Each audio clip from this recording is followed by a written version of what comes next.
Nú ætla ég að tala svo aðeins að fara með ykkur bara yfir svona helstu skilgreiningar svo við séum öll á sömu blaðsíðu. Það að segja hvað spilling og þá hvað gagnsæi. Ég ætla að segja ykkur frá þessu helsta tóli sem var fundið upp gegn spillingu fyrir 100 árum síðan.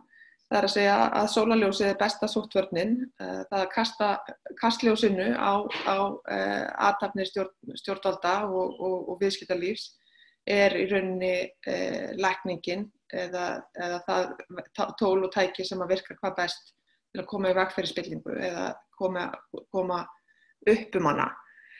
Svo ætla ég að fara aðeins yfir því hvað það kostar að halda að vera í spilltu samfélagi eða hvaða áhrif spillingin hefur bara beinlínis á viðskiptakostnað fyrirtækja og þá sem að þá fer inn í lífsviðurværi og hagsæld almennt og yfirleitt. Ég ætla aðeins að segja ykkur frá því hvernig þetta kall eftir gagnsæi hefur leitt til þess og náttúrulega gegnum tæknibyltinguna hefur leitt til þess að þegar að gagnsæi skortir hefur það bara einfaldlega gerst að fólk hefur sótt sér upplýsingarnar til þess að geta svo deilt áfram og í því skyni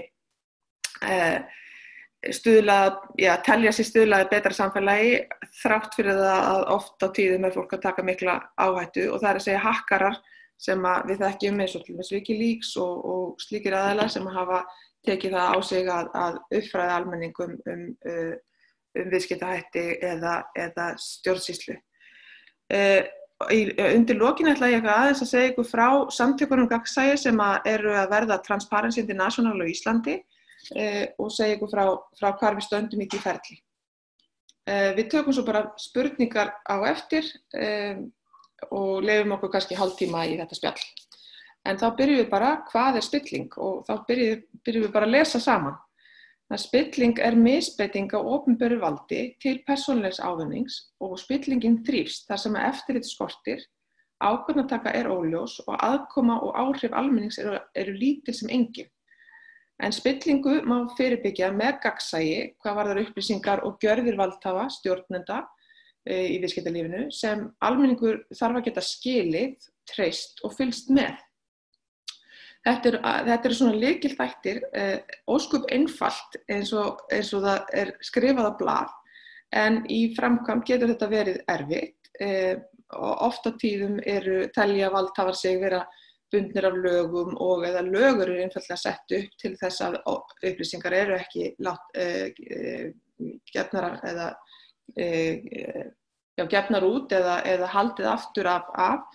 Í okkar samfélagi hefur þetta verið reynst býsna löng ganga að opinberar upplýsingar séu látnar af hendi. Það til að mynda hefur borið á því að blaðamenn hafa þurft að fara í gegnum mjög mikla þröngstigu til þess að ná fram réttindum sem þó lögin veita þeim. Það á líka við viðskiptalífið í sjálfu sér. Opinberu markaður, til að mynda hlutabréfamarkaður, settur upp í því skyni að fyrirtækin séu gagnsæ og þau veiti upplýsingar hvernig reksturinn gengur til þess að hægt sé að mynda eðlilegt verð á fyrirtækinu og þannig getur viðskiptalífið nýtt sér svona, vitsmuni fjöldans þannig að skoðanaskiptin séu hröð og þau séu almenn og skoðanaskiptin þarf að segja á þeim upplýsingum sem að viðskiptalífið veitir eða fyrirtæki veitir inn á markaðinn. Þetta hefur gengið mjög vel og hlutafélagaformið hefur notið mikilla vinsælda eða naut mikilla vinsælda framan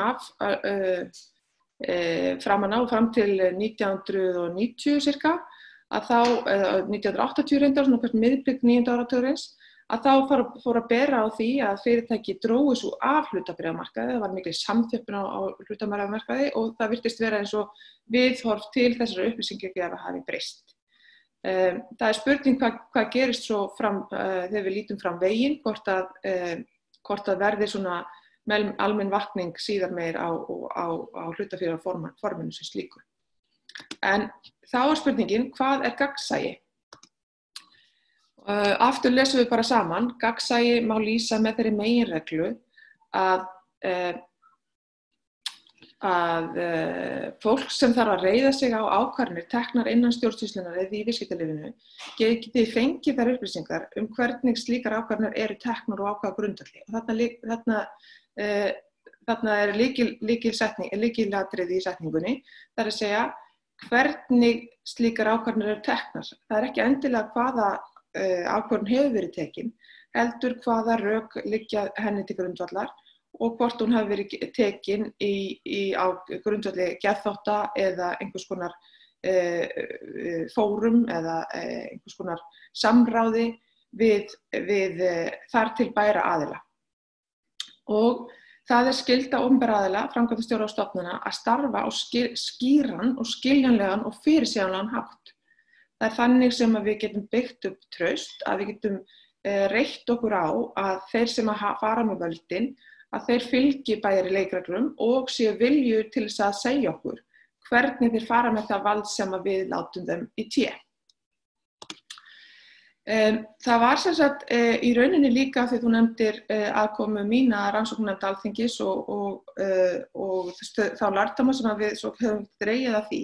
Reyndar áttu svipaðir atburðir sér stað í Bandaríkjunum fyrir 100 árum síðan. 1913 var sett upp rannsóknarnefnd bandaríska þingsins, svokallað Pujo-nefnd, sem falið var að fara ofan í saumana á hruni svokallað money trusts, það að segja bönkum sem þá voru starfandi sem lentu í vandræðum.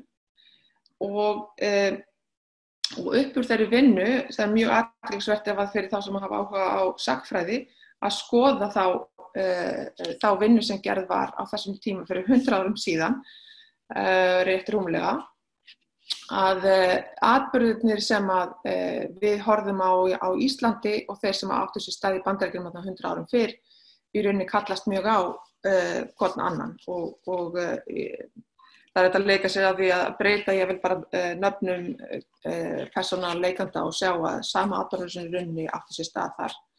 En þannig að Bandaríkjamenn lærðu sína lexíur býsna snemma og það var ekki síst fyrir tilstilli þessa manns, Louis Brandeis, sem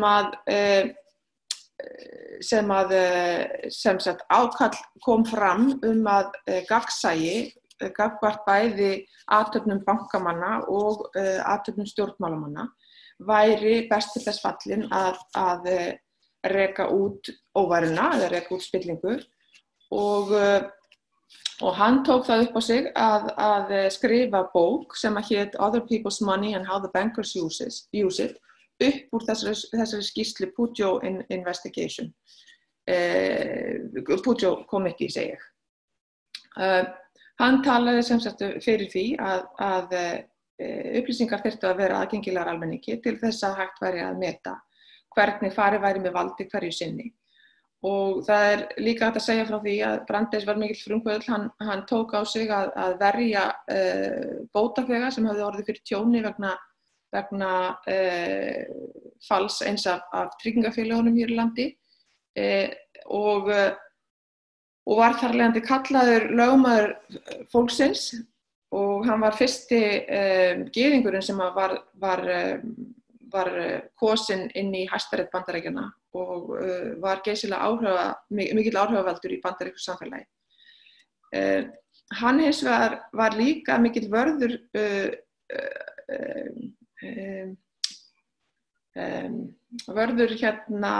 friðhelgis einkalífsins. Það má ekki rugla saman gagnsæi og friðhelgi einkalífsins tvennt ólíkt. Gagnsæi þarf að ríkja ákvarðanir og hvernig þær eru teknar innan stjórnsýslunnar, en það ekki þar með sagt að fólk hafi heimildir til þess að hafa upp á upplýsingum gagnvart persónum sem slíkum og það þarf að passa sig á því að lenda ekki einhverju pitti varðandi að rugla þessu tvennu saman. Þannig að hvernig hefur þetta nú svona þróast, hvernig höfum við tæklað spillingu, hvernig lítum við á hana. Málið að þeir sem svona kannski fara með völdin og eru tregir að segja frá því hvernig þeir beita því, og svona, hvað ég segja, þessi mýta hefur grafið sig, þó ég telji nú að það sé aðeins að losna það núna. En hefðbundin skilgreining á spillingu hefur verið að spilling á sér stað þegar einhver mætir með brúnt umslag með peningum og svona rennur undir borðið til þess sem hefur valdið og þá ákvörðun tekin í þágu þess sem rétti fram umslagið. En þetta mjög þröng skilgreining og hún ef til gildir almennt þar sem viðurkennt lýðræði ekki til staðar eða þar sem svona sýndarlýðræði ríkir og krafa gagnsæi og ábyrgð eða fyrirsvar, það sem við erum að reyna að þýða orðið accountability, ekki til staðar eða veik. Þannig að slík umræða, hún rauninni eins og villuljós og dreifir fókusnum frá hinu raunverulegu vandamáli í viðurkenndum lýðræðisríkjum. Og þá verður maður náttúrulega bara að spyrja hvers vegna það? Hvers vegna alltaf að vísa í rauninni þessa þröngu skilgreiningu og ekki horft til þess hvað raunverulega, hvernig spilling birtist. Og í rauninni slíkar skilgreiningar og þeirra vísanir í þetta, það smættar í rauninni þessi spilltu hegðun niður í peningaumslag eða athafnir sem hægt að rannsaka, mæla og beita viðurlögum við, á meðan að spillt hegðun veður uppi í einu stóra samhengi í upplausninni. Þannig að það svona verið að slá ryki í augum fólks að reyna að beina sjónum þeirra að mjög þröngri skilgreiningu á meðan að fólk svo upptekið við að beita valdi sín í eigin þágu. Við skulum fara aðeins yfir það á eftir, sem sagt. Og hluti af spillingu þetta að brjóta gegn almennu trausti, það það sem þau áhrif sem spillingin hefur. Og það á sér stað þegar einstaklingur sem nýtir sér í eigin þágu áhrifastöðu sem hann fer með, nýtir sér þá vald og upplýsingar sem honum falið til þess að fylgja eftir hagsmunum annarra sem honum falið að gera og þá á kostnað þessara sömu aðila.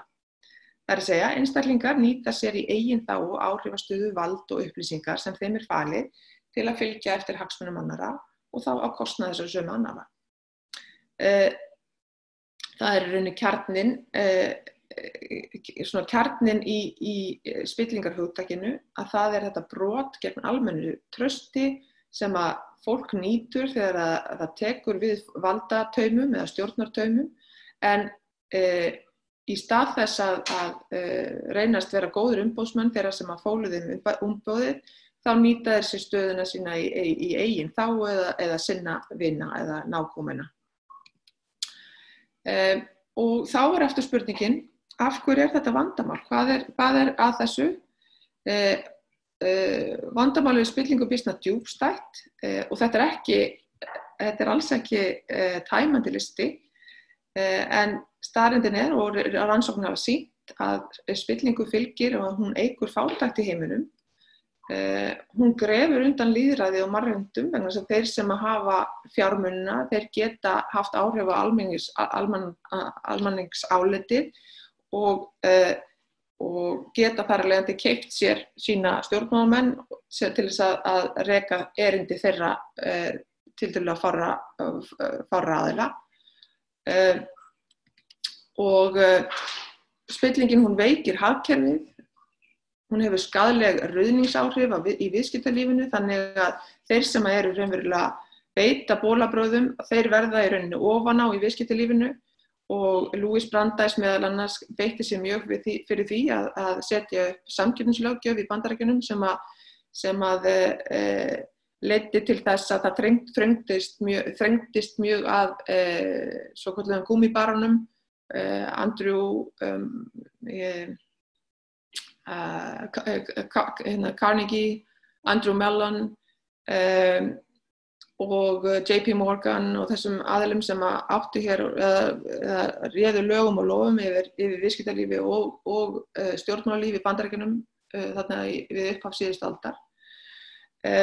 Við höfum líka bent á það og sjálf hef ég bent á ruðningsáhrif sem að aflandsfélög hafa í íslensku viðskiptalífi. Það er að segja strax eftir hrun þá setti Seðlabankinn upp svona fjárfestingarleið til þess að koma krónum inn í hagkerfið að nýju og veitti afslátt af krónunni í rauninni til þess að koma til að minnka svokallaða snjóhengju sem gerði það verkum að þeir sem fengu að kaupa krónuna á afslætti, þeir gátu þar af leiðandi keypt fyrirtæki á lægra verði heldur en allir hinir sem höfðu verið fastir innan hagkerfisins og sem gerir það verkum að til hefur hluti af þeim fjármunum ekki verið fengin með heiðarlegum hætti. Þannig hefur spurningin í rauninni skaðleg áhrif eða ruðningsáhrif í viðskiptalífinu meðal annars. En spurningin veikir auðvitað stjórnsýsluna og hún eyðir trausti á opinberum stofnunum sem aftur grefur undan lýðræði. Í kjölfarið á opnun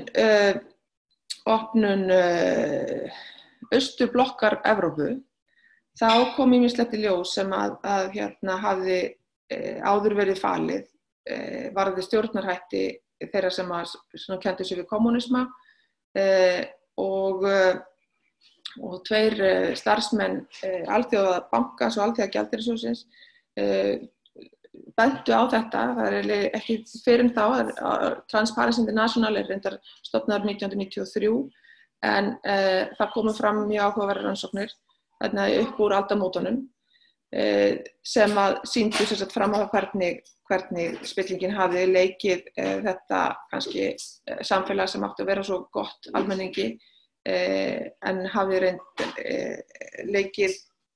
leikið fólki grátt. Svo aftur vil ég vitna í þeirra rannsóknir Hellman og Kaufman sem birtu þessar rannsóknir Confronting the Challenge of State Capture. Það er að segja hvernig svona við skulum bara segja hvað þeir segja.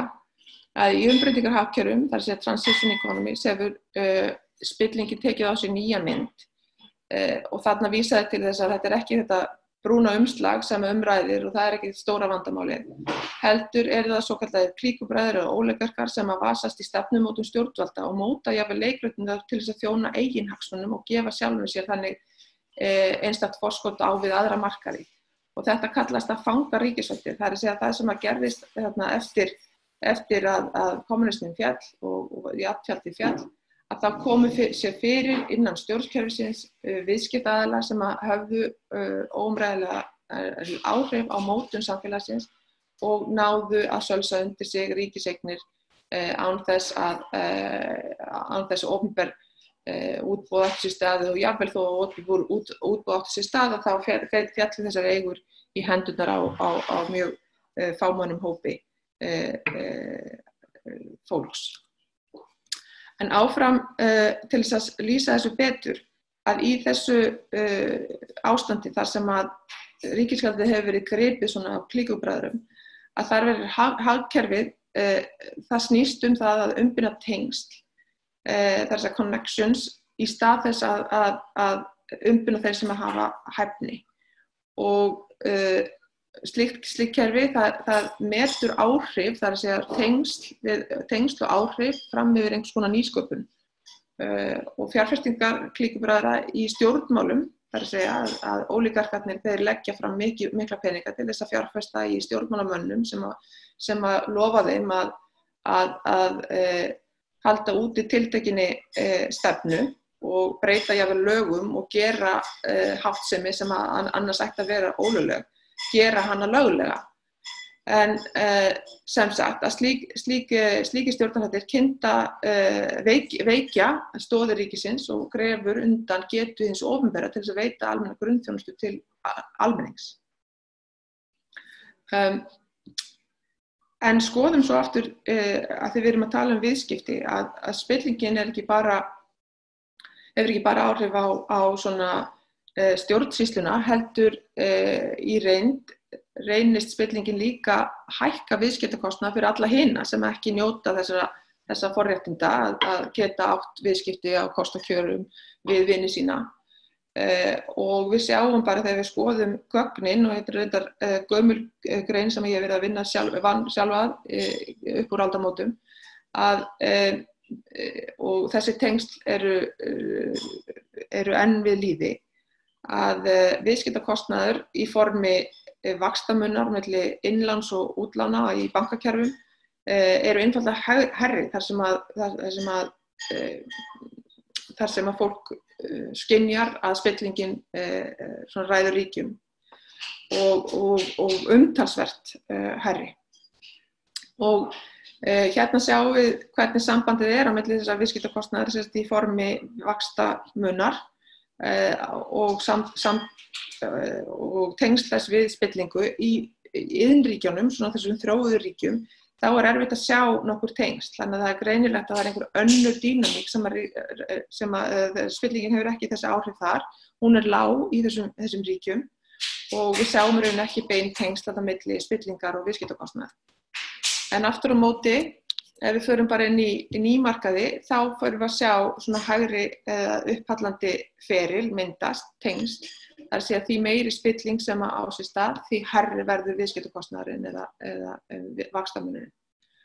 Ef við lítum til, og eins og ég segi, þetta almenn tengsl, sérlagi þar sem spillingin ríkir, og eftir því sem hún verður meiri, því hærri viðskiptakostnaðurinn.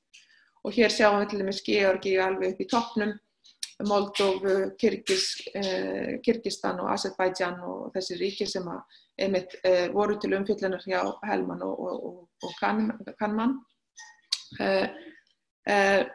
Og ef við höldum áfram að þá inn í Afríku þetta mjög svona lífseigt samband. Það snarhækkar hér viðskiptakostnaður upp í 20 púnta, þar að segja munurinn milli innlán og útlána getur verið alltaf 20%. Þannig að ef við ætlum að fara að skýra til dæmis viðskiptakostnaðar milli eða þennan vaxtamun annars vegar meðal landa sem eru með litla spillingu og hins vegar háa spillingu, þá sjáum við til dæmis að hlutabréfa, hérna stock market capitalization, það að segja kannski betra hérna stock market turnover, það að segja hversu virkur hlutabréfamarkaðurinn því virkari sem hann verður, því minni verður viðskiptakostnaðurinn. Þannig að jafnvel með kerfisbreytingum getum við dregið úr viðskiptakostnaði sem annars ríkjandi vegna mikilla spillingar. Svo það eru þessi kerfis póstar sem hægt að koma upp til þess að vinna gegn spillingunni og reyna að koma því til leiðar að gagnsæi fá að ríkja. Og hlutabréfamarkaðurinn sannarlega þannig. En það þarf að, við komum aðeins að því aftur, það þarf að ríkja traust stofnanir til þess að þegar þær nái markmiði sínu að sjá til þess að reglurnar gildi allan, ekki bara suma.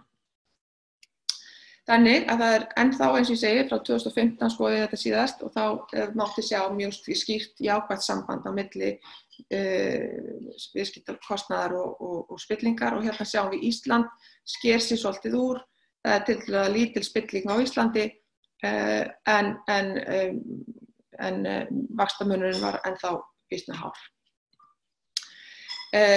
Þið fyrirgefið hérna nördaskapin hjá mér, hérna ég með dreifingar á spillingar vísitölunni, þar að segja Transparency International gefur út svona vísitölu eins og orðin mjög þekkt víða lönd, þar að segja að því við getum ekki mælt spillinguna sjálfa, að þá reynum við að mæla hana í gegnum viðhorf fólks það hvort það telji að landið og viðskiptalífið þjáist eða kljáist við mikla eða litla spillingu. Sem sagt, hún hefur aðeins breyst yfir tíma. Hérna sjáum við 2011, þá sjáum við í rauninni að það svona eins og tveir hópar. Það annars vegar hópurinn sem lítil spilling og hins vegar hópur landa sem miklu fleiri, þar sem spillingin ríkir.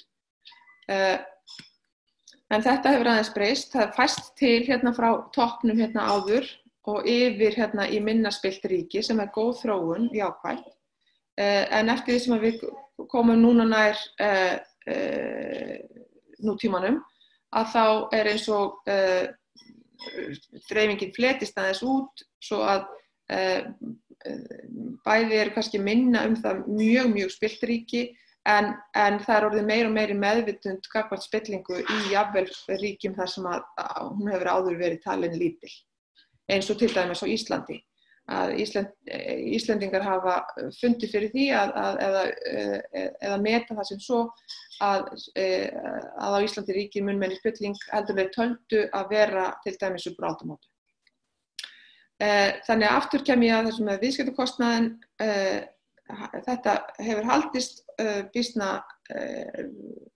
þráláttlega í gegnum árin. Það að segja viðskiptakostnaðar og spilling fara eru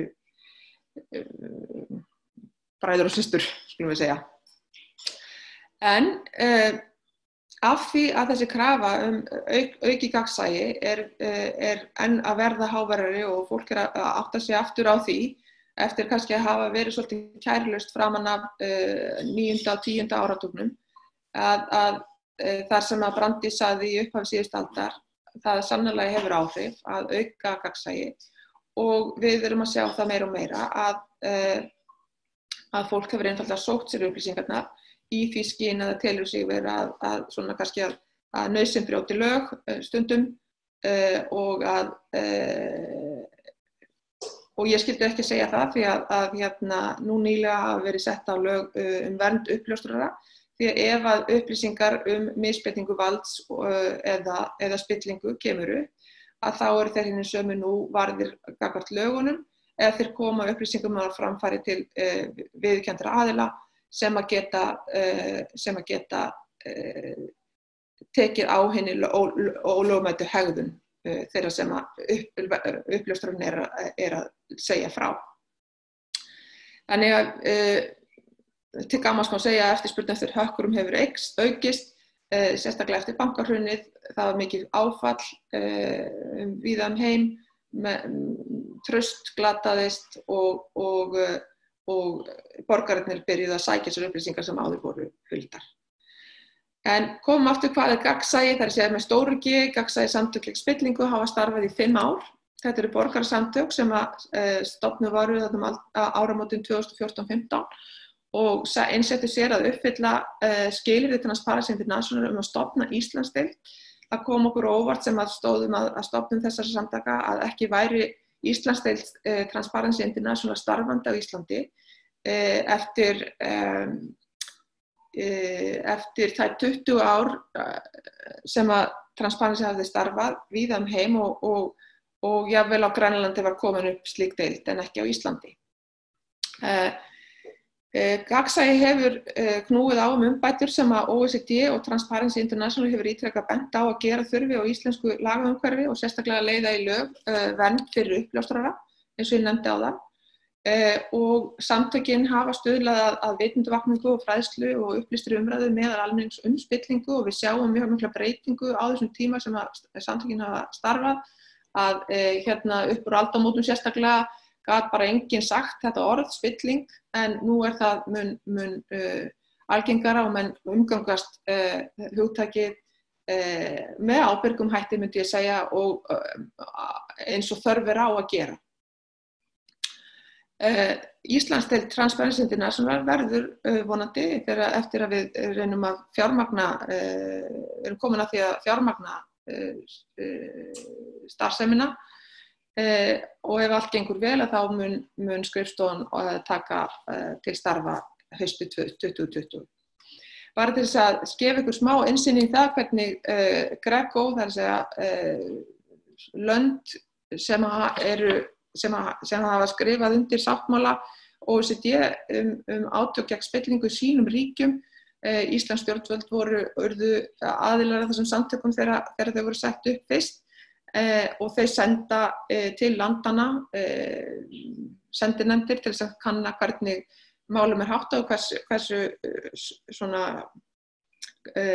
virk stjórnvöld eru að koma upp spillingavörnum og satt að segja hefur þetta gengið mjög hægt fyrir sig en við erum að ná hins vegar núna með, vil ég segja, undir stjórn forsætisráðherrans hefur við náð þessum áfanga að koma upp hagsmunaskráningu ráðherra og embættismanna og þessi mikilvægi lög vernd uppljóstrara hafa einnig náð fram að ganga og eru komin og taka gildi núna næstu áramót. Þannig að bara rétt í lokin áður en við förum inn í spurningarnar að þá vil ég rifja upp að fótboltinn ég veit að margir Íslendingar fylgjast með fótbolta og dásamlegur leikur. Hann margir halda það að við komum á völlinn til þess að horfa á svona hetjur eins og Zidane og Messi og fleiri góða fótboltamenn. En ég reyndi að ef að leikreglunum ekki haldið á lofti af dómara og að áhorfendur fylgjast náið með því hvernig lögum eða reglum leiksins framfylgt, að þá ef að því nýtt ekki við, þá værum við ekki að fara á leikinn, þá fell hann bara sjálft sig og því að leið og dómarinn hverfur á vellinum og þá byrja leikmennirnir að beita bolabrögðum til þess að ná að skora mörkin.